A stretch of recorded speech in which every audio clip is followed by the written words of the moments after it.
최근에 용닥터 주니어를 출산했습니다. 태어난 지 이제 60일 좀 지났고 그래서 이제 면역력이 떨어져서 이렇게 다래끼가 생겼어요. 근데 남자아기를 낳았거든요. 근데 문제는 이제 제가 탈모약을 먹는 중에 임신을 해가지고, 탈모가 심해서 오시는 분들은 크게 세 가지로 나뉩니다. 첫 번째는 잘못된 방법이나 관심이 없이 소홀하다가 뒤늦게 오는 분들, 두 번째는 이제 탈모약을 복용하다가 부작용 때문에 중단한 분들, 마지막 세 번째는 이제 임신을 준비하면서 탈모약을 중단한 분들이에요. 그래서 오늘 말씀드릴 주제는 탈모약을 어떻게 복용하면 효과가 더 좋은지, 그리고 탈모약을 복용하고 생길 수 있는 이런 성 관련 부작용과 또 임신 준비, 그리고 이러한 부작용들에 대해서 어떻게 대처하는 게 좋은지 올바른 대처법을 좀 자세하게 알려드릴 거예요. 그래서 첫 번째 주제는요, 약은 반드시 복용법대로 복용해야 한다입니다. 일단 탈모약을 먹고 어느 정도 좋아지면요, 괜히 약을 줄이기 위해서 이틀에 한 알 먹거나 아니면 반알로 쪼개 먹거나 심지어는 휴약을 하는 분들도 계세요. 그래서 오늘도 앞머리,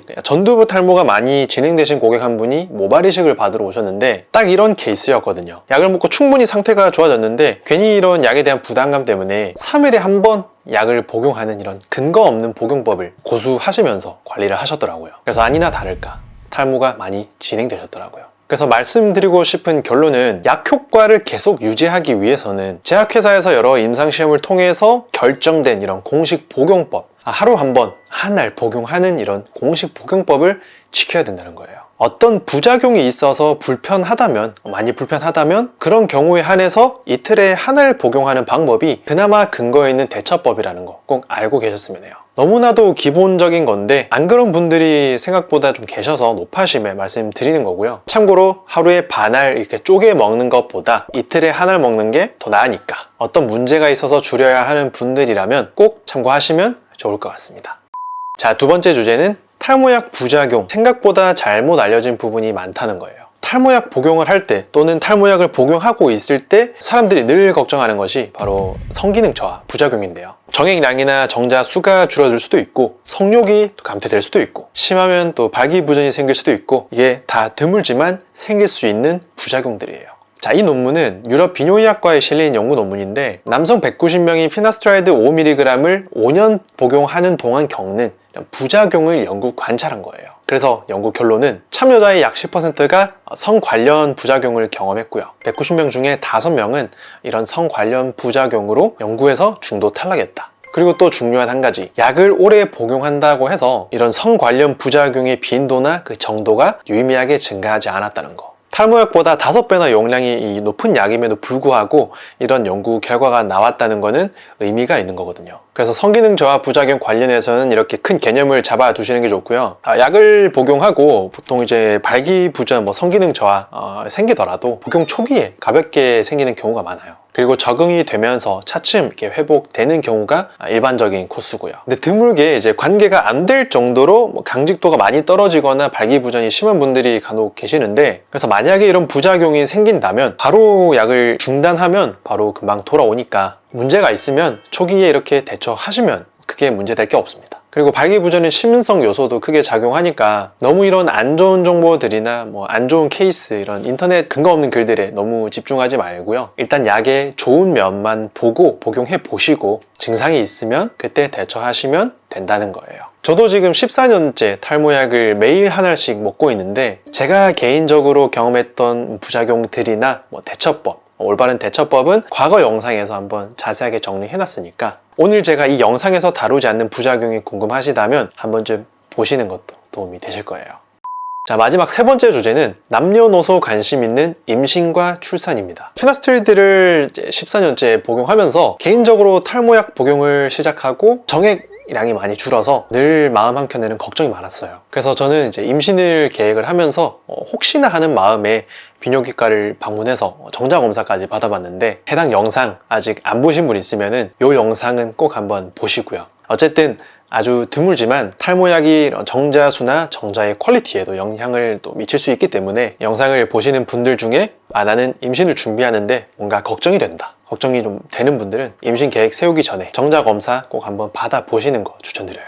그래서 결과가 괜찮으면 탈모약 걱정 없이 계속 복용하시는 거고, 만에 하나 문제가 있다면 그때 약을 중단해 봐야 되거든요. 그래서 제 정자 검사 결과를 간략하게 말씀드리면, 저는 제가 걱정했던 것처럼 정액량은 평균 이하 결과가 나왔어요. 근데 다행인 거는 정자 수나 농도, 운동 상태나 형태 지극히 정상이었다. 그래서 정밀 검사 결과도 이제 정상으로 판정을 받아서 마음 놓고 탈모약을 먹으면서 임신 준비를 했어요. 그래서 탈모약 먹는 사람들이 걱정하는 첫 번째, 내 정자는 괜찮을까? 임신하는데 문제는 없을까? 포인트는 정자 검사를 해서 정상으로 나왔고, 저는 이제 아무 걱정 없이 약을 먹으면서 준비를 했고요. 임신을 했고, 출산까지도 계속 약을 먹었어요. 지금도 먹고 있고요. 애기는 너무 귀엽고 이쁘고 너무 행복합니다. 문제는 이제 남자아이를 출산했는데요. 탈모약 성분이 남자 태아에 전달되면 태어날 이 남자 아기의 성기 형성에 문제가 생길 수도 있다는 그런 동물 연구 결과가 있기 때문에 기형아 출산에 대한 이런 공포를 갖고 계시는 분들도 간혹 계시더라고요. 남자가 약을 복용하는 것, 그러니까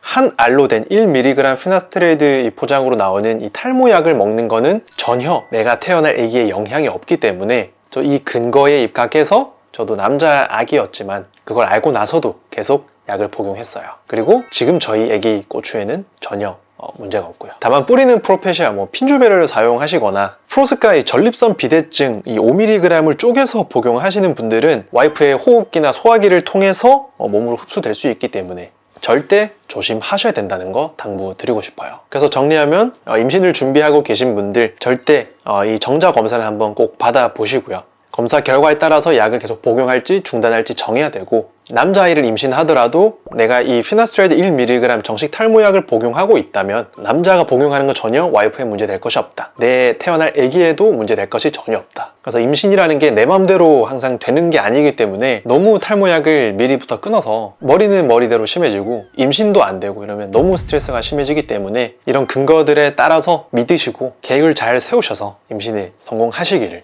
기원하겠습니다. 너무 이게 공포감 때문에 약 끊고 이러면은 나중에 모발 이식을 해야 되거든요. 그러면 비용도 문제고 마음의 문제, 마음의 스트레스도 너무 커지니까.